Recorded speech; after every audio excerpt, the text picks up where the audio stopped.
Okay, we're up to a new major dot point in human resources. We're about to start looking at processes.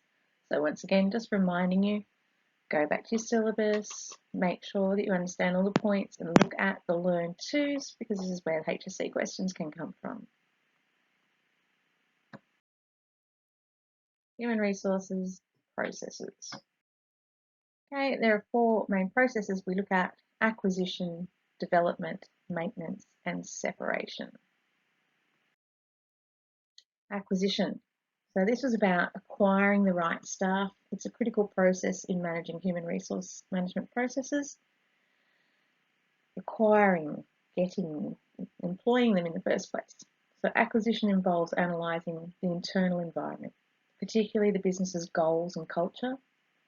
The focus may be on cost containment, growth, downsizing, improved customer service or quality, or other internal goals. This influences the demand for specific skills now and in the future and will help to define the type of staff that will be a good fit for the organisational culture.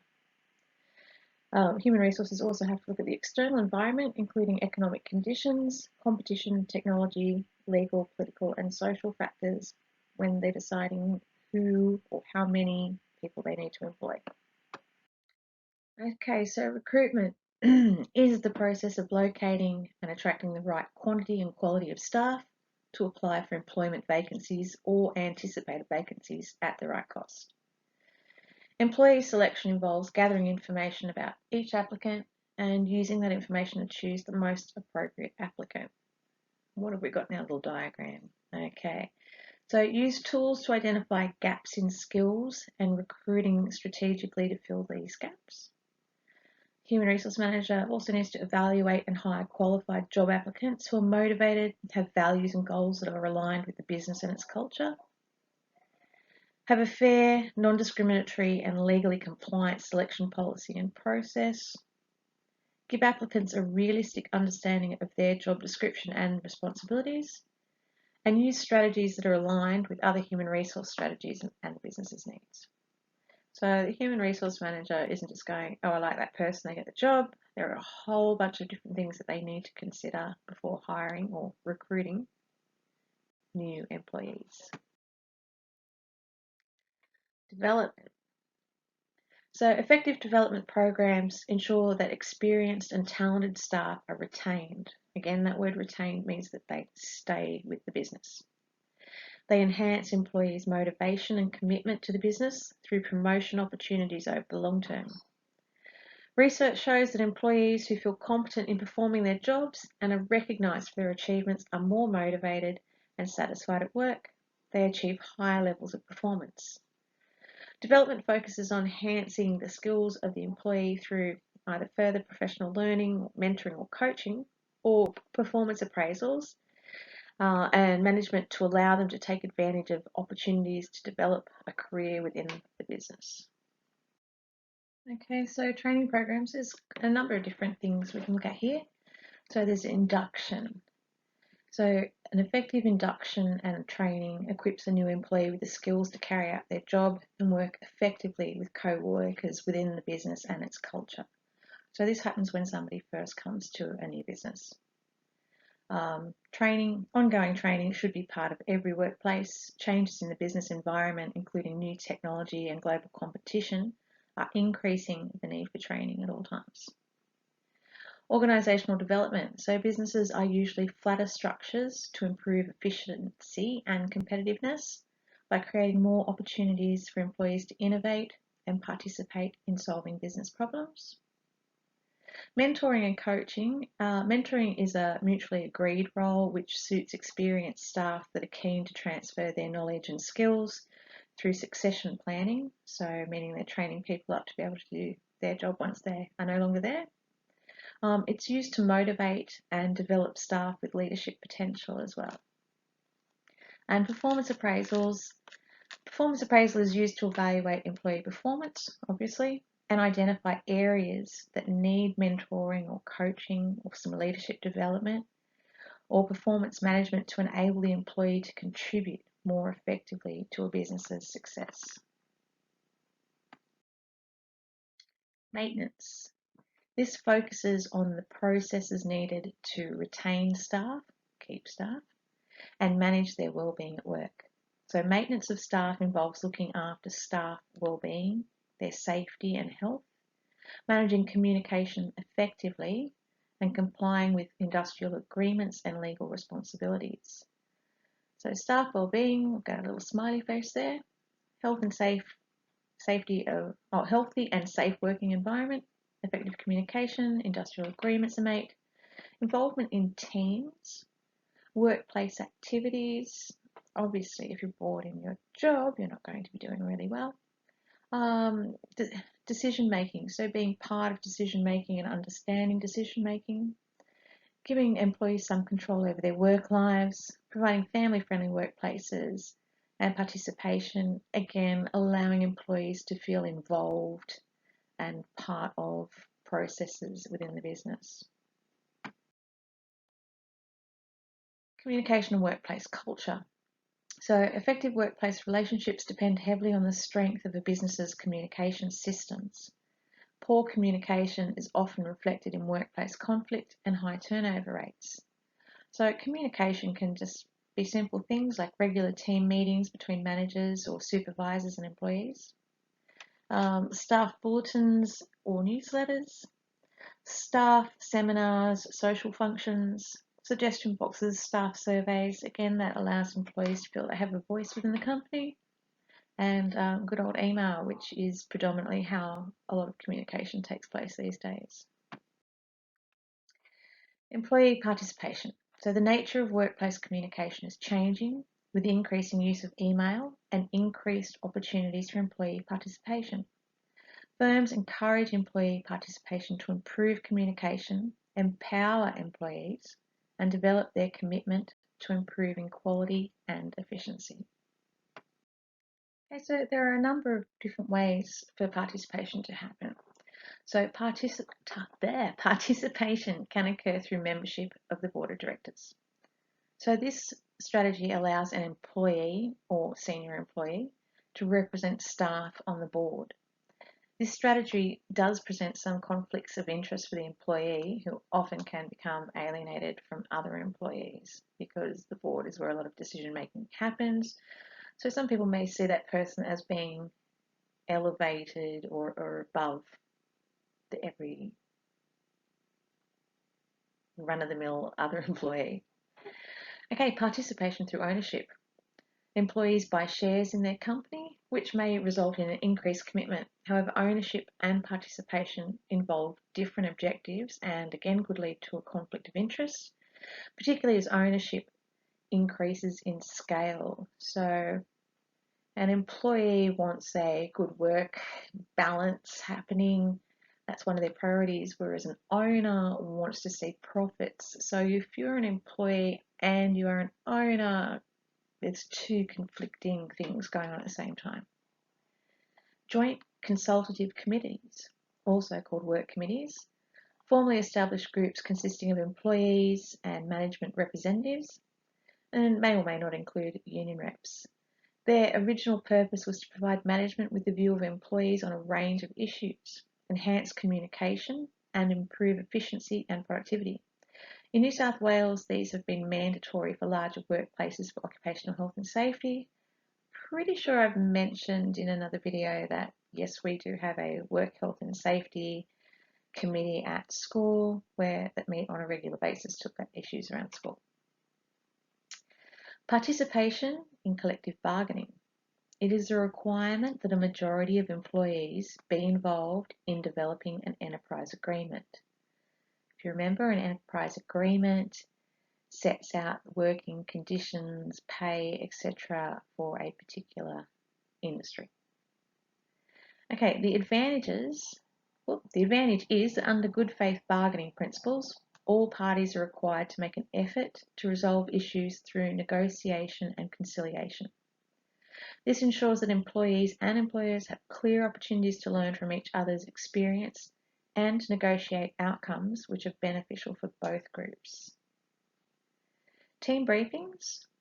Teams provide an excellent opportunity for employees to share their knowledge, skills and experience, to find solutions to problems and develop innovations. Again, when employees are involved in coming up with solutions, they are more likely to respond to those new ideas and to make them happen. Lastly, employee surveys and feedback from performance interviews. Many businesses use a range of surveys and reports from staff to seek valued feedback on ways to improve business performance.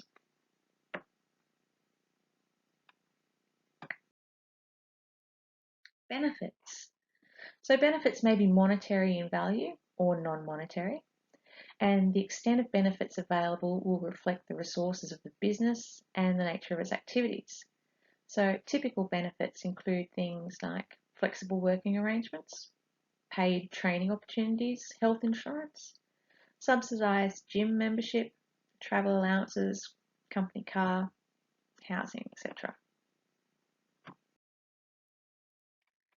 We touched earlier on family-friendly work arrangements. So around 1/3 of Australian employees cite a need for a work-life balance as a major consideration in future work choices. Employers are responding with more flexible working arrangements to attract and retain talented staff.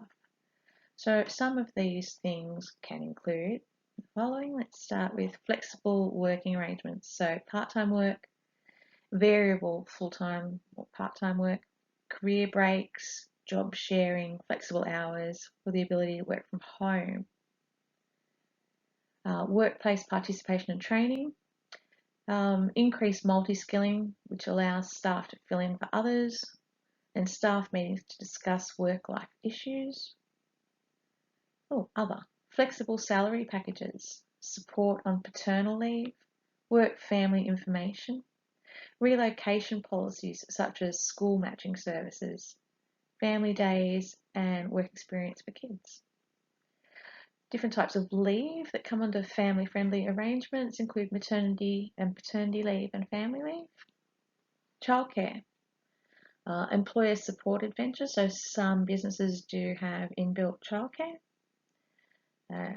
Again, joint venture, reserved childcare places, so a business might have a particular relationship with a childcare service provider and say X amount of spots at that childcare are reserved for people in their employment. Accessing of vacation care programs, different arrangements for if children are sick, so maybe being able to work from home on those days, and advice and referral services.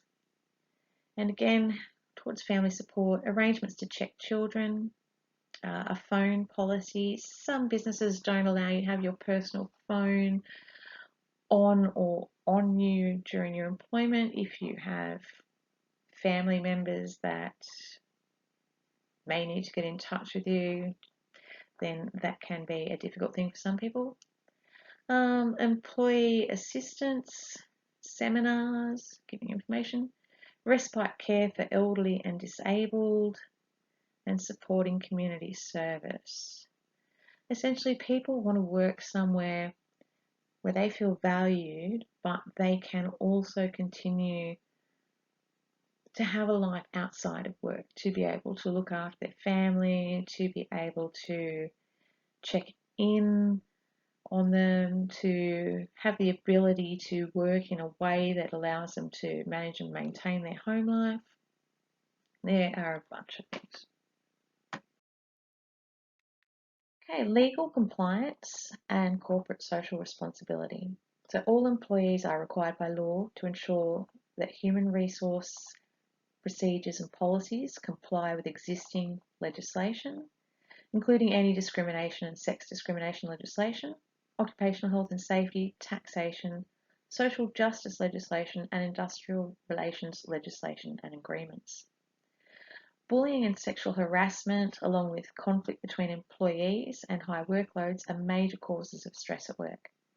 These issues are behind high levels of staff stress, absenteeism, turnover, low productivity, and morale.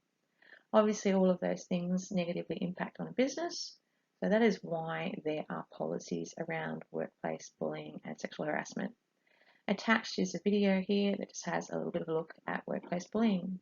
You know what to do, go to Google Classroom and click on the link. Separation. So separation is where an employee leaves a business. It may be voluntary or involuntary, and yet there's Donald Trump above me saying you're fired. To avoid claims of discrimination and adverse effects on the morale and productivity of the remaining staff, involuntary separation, which means you didn't choose to leave, you were asked, as Donald says, you're fired. So involuntary separation must be managed carefully and in compliance with legislation, awards and agreements. So there is a right way and a wrong way to say you're fired. Voluntary separation. That's things like resignation, relocation, taking a voluntary redundancy or retirement. Involuntary separation is things like a contract expires, you are made redundant, or dismissal. Dismissal is the you're fired one. Okay, so what are reasons that people separate from a business? So there's a thing called natural attrition. This describes the process of allowing retirement and resignations to decrease the workforce of the business as the business chooses to downsize or decrease its operations. So a business might decide to wind back their staff and they may just allow natural attrition to make this happen. So that's just allowing people to leave of their own accord. Sometimes the Human Resource Department must decide which employees must go. So they need to look at what needs the business has, what skills the employees bring, and work out who is no longer needed in the business. If a business does need to downsize, the Human Resource Department will need to work out how such a policy can be put into practice. And you can click the link here, click on Donald's orange head. You don't have to watch Donald though, so you can just have a little bit of a look at separation and downsizing. Okay, so let's look at dismissal versus unfair dismissal. So dismissal. Summary dismissal is an instant form of dismissal that applies to employees involved in gross or serious misconduct such as theft. Termination for misconduct must meet the test of being fair and reasonable given the circumstances. Dismissal can also be based on poor performance or redundancy due to organisational restructuring, a downturn in business, or technological change making a job redundant.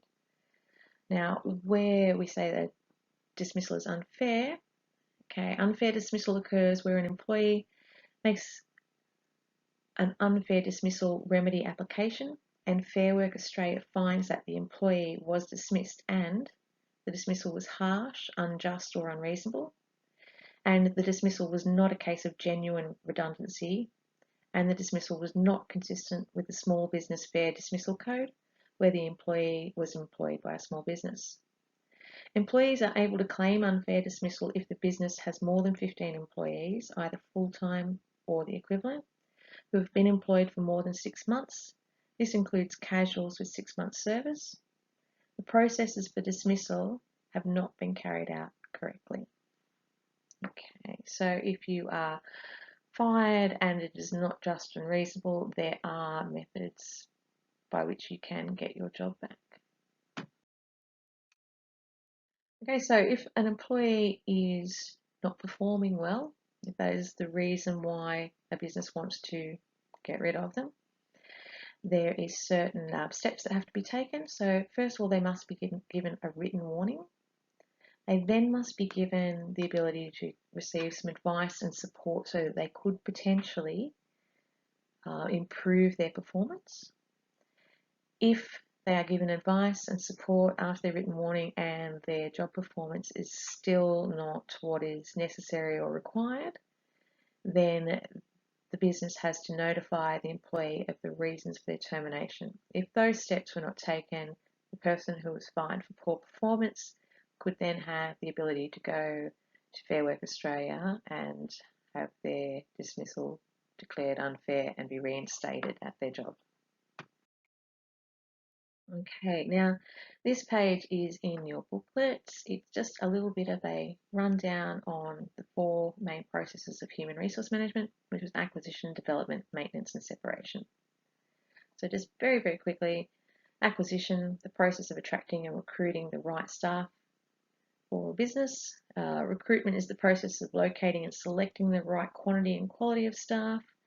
There are 3 stages to recruitment. They are the evaluation and hiring, qualified job applicants who are motivated and have values and goals aligned with business and its culture. Step 2, make sure it's fair, non-discriminatory, legally compliant. Number 3, give applicants a realistic understanding of their job. Development, the process of developing and improving the skills, ability and knowledge of staff. 3 main areas are induction, introducing new employees to their job, how it works. Ongoing training, providing them with employees with additional skills, knowledge, etc. And performance appraisals.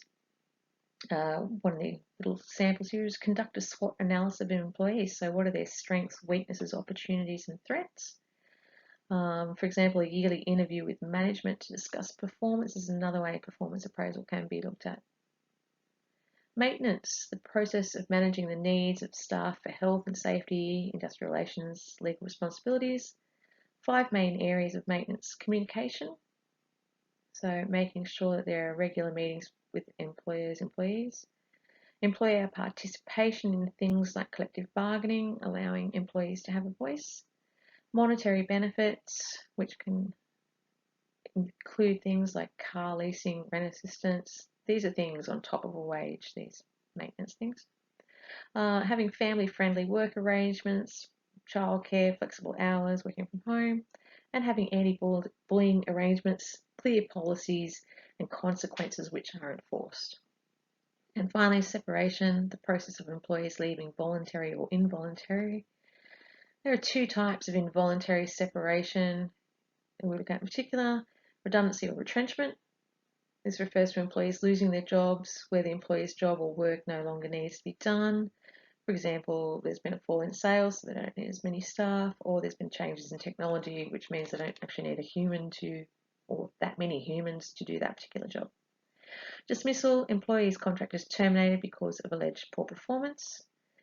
There's a need for businesses to avoid unfair dismissal, which occurs when an employee is dismissed by their employer and they believe the action is harsh and unreasonable. The employee can take legal action under the Fair Work Act if the employer has more than 15 employees. Okay, and just a couple of questions for you to look at here. Okay, so you'll be doing these in your work booklet. Number 1, identify reasons an employee may be separated from his or her workplace. There's a whole bunch of reasons. Why would involuntary separation need to be managed carefully?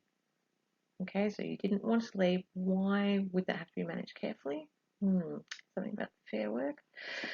3, outline some situations when an employee be made redundant. Outline some situations when an employee be made redundant. Not worded very well, but I'm sure you get the gist. So outline some situations where an employee could be made redundant.